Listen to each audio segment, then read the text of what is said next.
Hello and welcome to this segment of our self-help segment. I'm your host, Keith Weissite, licensed clinical social worker. Thank you so much for joining us. However you may be joining us, we appreciate it. You know, we spend a lot of time here thinking about and talking about how to handle all of these stressors in life. We're really glad to have a couple of clinicians here with us that's what they do every day. They work through South Central Louisiana Human Services Authority. I want to welcome in Renee Ring. Renee, an LCSW and Program Director with South Central. Thank you so much for joining us. Good morning. I appreciate it. And joining her is Ms. Jennifer Raymond, an LPC, also with Terrebonne Behavioral Health Center. Welcome, Jennifer. Good morning. You know, one of those things that we always talk about and think about is that people are dealing with stress, but I want to talk a little bit about what you guys do every day. So Renee, tell us a little bit about what you do and let people get to know you a little bit. Well, currently I am a program manager at South Central Louisiana Human Services Authority.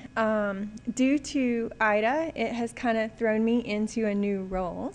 Right. So I am going to be directing and managing all of the outreach with the Louisiana Spirit Program, which is a program that is community-based to go sometimes directly to the houses of survivors of the storm, to offer resources, do brief counseling, and just to be able to help people to manage. And so it's really interesting that, you know, as you've been a program manager for quite a while now, knowing that and working with South Central, now this hurricane hits and now we've got a whole new role. Yes. Doing outreach. But that's the value of having somebody as a clinician who is in a management role, who can go out and do some of those things. And so really excited about what is being offered and available going out and doing that. Are you excited about being able to do that through Louisiana Spirit? Absolutely. Yeah. So it, just being able to be there to help is definitely my passion. Yeah. So. And one of the things that we found, not only through COVID, but especially in this time with recovering from Hurricane Ida, is the inability of people to really get out and get those resources and services there at y'all office on Highway 311. So we need to be able to get resources and services to them. Correct. You know, there are a lot of people that may not have the transportation to get to us right now. They may be dealing with the fact that they don't have a livable environment right now, and so being able to reach out to them is going to be beneficial. Wow, and just the value of an outreach program like this. And I know we're sending the mobile units out to kind of assess, to see where the need is, and then your team goes out and provides those services thereafter, correct? Yes. Well, it's two separate things. The mobile outreach right now is, you know, we are specifically tough word. Yeah, right. Yeah. Going to some of the lower lying areas, Dulac, Grand Isle. They're headed down that way, I guess. To Chauvin on different days to be able to do not only behavioral health but to offer some primary care services. So those folks that aren't able to kind of get those needs managed, whether it be just they're not feeling well or they have some high blood pressure problems, to be able to have that service there instead of having to worry about traveling. Right. And then you guys are another layer of that, providing that care at the home. Correct, yeah. Behavioral health. The Louisiana Spirit, correct. Wow. It's so very exciting with all of the things. Hard to keep up with all of the things that y'all are doing. But some of the people are there in the clinic taking care of things. So Jennifer, tell us a little bit about some of the things that you do. So I'm a counselor, and I primarily work with teenagers, young adults. I do see older people too. But I do a lot of trauma work. I'm getting trained right now in EMDR, which is one of the evidence-based for dealing with trauma. Right. And it's needed. It's really needed, especially in our area. Yeah, you know, it's really interesting, and God bless you for doing that work with a very difficult population. You know, it's some of those things where they talk about how being able to manage teenagers as parents is difficult, but trying to figure out if there's some behavioral health issues underlying or through their behaviors is really, really difficult. So we really appreciate it. And EMDR has been a tremendous program in helping people deal with trauma. Yes. And so it's a very specialized clinical tool. And that's awesome that you're getting trained at. It's several hours of training, right? Yes. I've already gone through the first class, about to go through the second. Already starting to work with some clients on it. It's definitely a learning experience, but it's already doing good. The clients that I'm already working with are already reporting more progress than they've made in just straight talk therapy, because trauma is very unique. And you know, one of those things that I think people always wonder is like, oh my gosh, who do I go see? Do I go see a social worker? Do I go see a counselor? And quite frankly, just go see somebody. Mm-hmm. Just go and get an evaluation or an assessment and let that team figure out where you need to be or what kind of help that you need. And I think that that's so very important. And so I appreciate all of the work that social workers and counselors do as an LCSW and as LCSWs working with them, and LPCs, which is a licensed practicing counselor. And so we appreciate that very, very much. But I kind of want to let people know or let people understand and hear what y'all are dealing with. You had a pretty unique situation, Renee, with somebody who kind of shared with you a description of what their child was dealing with. Yeah, so with the storm, it's impacting everybody in this area. Whether or not you had pre-existing mental health issues or not, it's making an impact. So one of my coworkers shared with me that he has a 3-year-old child, and they stayed during the storm and weathered it out and then left thereafter because there was some damage to the house. Okay.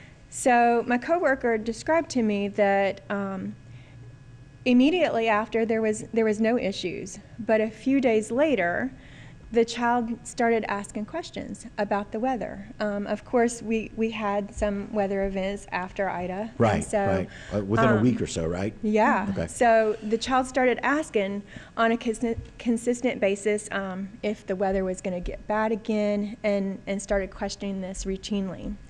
Then at nighttime, he became a little more clingy. Stating that he was afraid that monsters were going to take away his house or damage his camper. They owned a camper that also got damaged. So this kind of persistent thoughts about that and questions about that. He would ask things about why they weren't able to go home yet, asking about his bedroom, if his toys were still going to be there, kind of wanting that reassurance. And then there were some issues. This was a child who was potty trained that did start to have some regression. Didn't like to be at home alone at night anymore, so needed a lot of reassurance there. And then at night when it was time to go to bed, they would turn out the lights and the child would ask, oh no, what happened, Dad? Thinking that the electricity was going out again. So a lot of kids are going to it's going to be very normal for them to have a lot of these questions, and maybe over and over. Their way of dealing with things is rehearsal. And so by saying these things and maybe talking about them sort of over and over is the way that they're trying to sort it out and process. As a parent, it's not good to lie and say we'll get right back to our house, to just kind of be honest that you're providing kind of a safe environment for the child. You bring up a really good point. Kids tend to know 5 to 10 times more than we give them credit for knowing. Yeah. Mm-hmm. And that's on the short end. Mm-hmm. They are aware. And kids are very aware. You bring up some really good points. The first question about weather is they keep asking about weather. Why? Because they know this was a weather event. They know that weather is what destroyed our house. And so the second question is really interesting from a 3-year-old, because it's about monsters are attacking. Monsters are taking our house, because that's one of their big fears, right? Monsters. Is there a monster under the bed? Is there a monster in the closet? But these were outside monsters that came and broke up the house. Because in their mind, in a 3-year-old mind, that's the only way that things can happen, right? Right. Monsters are the ones that destroy it. And then we talk about what they're afraid of. Are they going to get my toys? Mm-hmm. To a 3-year-old, that's their world, I mean, think about that. Their toys matter to them. So it's some really good questions. And then we do see very often some of that reversion or that regression. Yeah. Where they were potty trained before and now they go backwards a little bit, and that is normal. People need to understand that that's normal for having a traumatic event. That's how we know that there's been some trauma. But you brought up a really good point about being honest. and let them know, listen, sometimes the lights go out, and it doesn't mean that the electricity's off. There's two different things. When we turn off the lights, sometimes we do that on purpose, and sometimes the electricity goes out in the whole house. It may be difficult to explain to them how a generator works and how that's part-time electricity, but I'm not sure. But again, those are really important questions, and bedtime is a scary time already for kids. Just know that they may get a little clingy at that time. I didn't know if you had some thoughts in this last minute and a half in addition. Well, it's always good to use your pretend monster spray. Okay. Oh boy. Gets rid of the monsters. Yeah, you should keep that in your garage. So Your pretend monster spray. Aerosol. Okay. Any aerosol will work. Okay. Or spray bottle. Okay. Yeah. And so again, and we talk about not feeding delusions for people, but again, when it comes to a child, we want to do whatever it is that we can ease their anxiety and ease their stress. And that's a great way to be able to do that. I like that. I need to give me some of that. Yeah, I'll make sure I have that on order. And so dealing with children is going to be one of those things that people need to know. Be honest, communicate with them, and don't think your child doesn't understand. If there are some things they don't understand, explain it to them and talk with them. And make sure that you're using language and information that's appropriate for that age group. Just talking about the reactions that people have and how they deal with some of these stress and struggles. And so it's really important for us to always know that there's help. And so if there's anything that you hear on the show today and you're concerned about anyone from cradle to grave, if you will, whatever their issues that they're dealing with, South Central can help. They've got a whole crew of very good licensed professionals helping out. And so, Jennifer, I kind of just wanted to talk a little bit. We spent a lot of time talking about some of the children and what they see and experience. You spend a great deal of time with teens and adolescents. And so I don't know if the special spray, is that Axe? That we would use for them, or we might have to work on something. Okay, but we need something. We need something. Yeah, that would help. And so it's hard to reduce the fears and anxieties with adolescents and teens. But what kinds of things have you been seeing, or you and your team have been seeing here with the storm or since the storm? With this storm, I think it's a little bit different because it's on top of COVID. Yes. So most of the stories that I'm hearing have never been just the storm.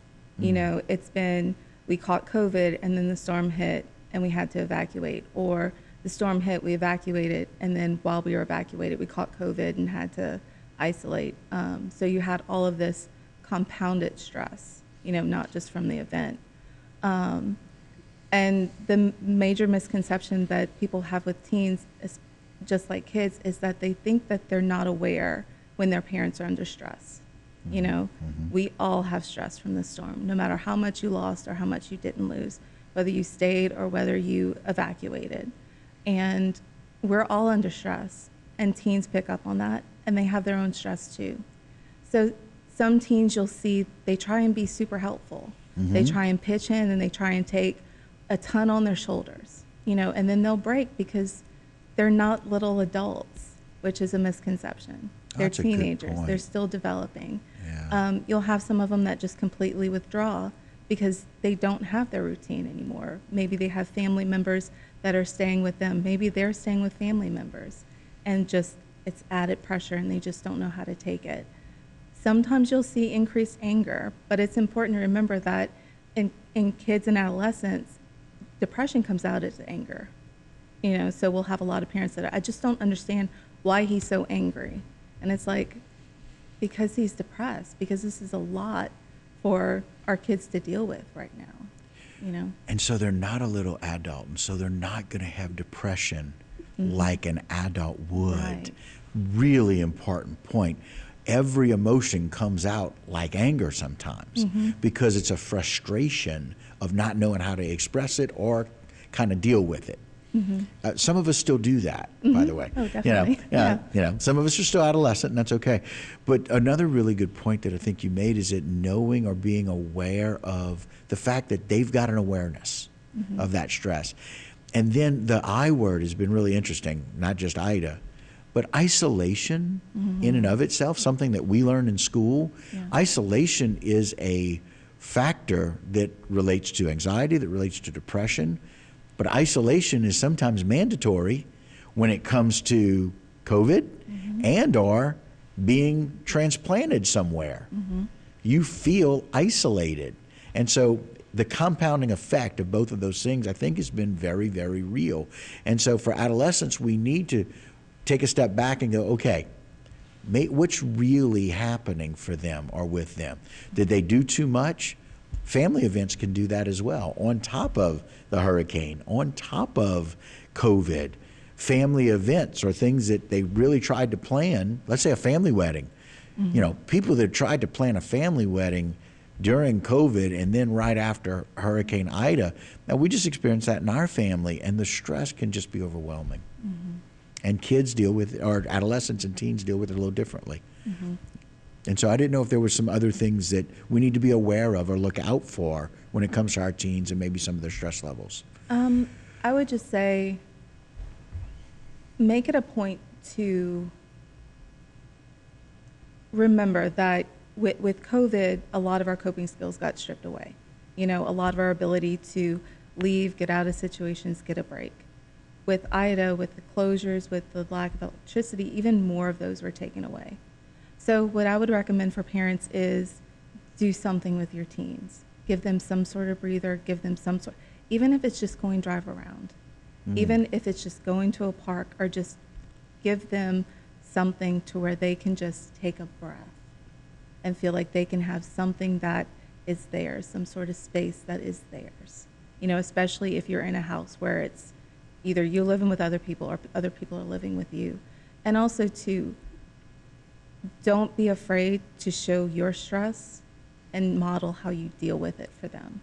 Sometimes we try and be strong and not show our emotions, but that's how we teach our teenagers how to deal with emotion, is by modeling it. Children learn what they live. Teens learn what they live. Show them it's okay to have stress, but show them a healthy way to deal with it. So very important. Very, very nice. We've helped maybe figure out what kids are going through. We thought about what teens are going through. And we know what we're going through. We need to find healthy ways to be able to deal with that. So it's really important to be able to continue to do that. And so thank y'all so very much for coming on to do this. This has been very, very helpful. I love being able to really find out what our clinicians are doing. I talk about it. You guys do it. And so I'm so very thankful. So congratulations and good luck with the new program. Thank you for what you're doing. And thank y'all for all of the hard work that's being done at South Central. We appreciate it. All right. All right, guys, that'll do it for this self-help segment. Don't go anywhere. A whole lot more local programming when we continue.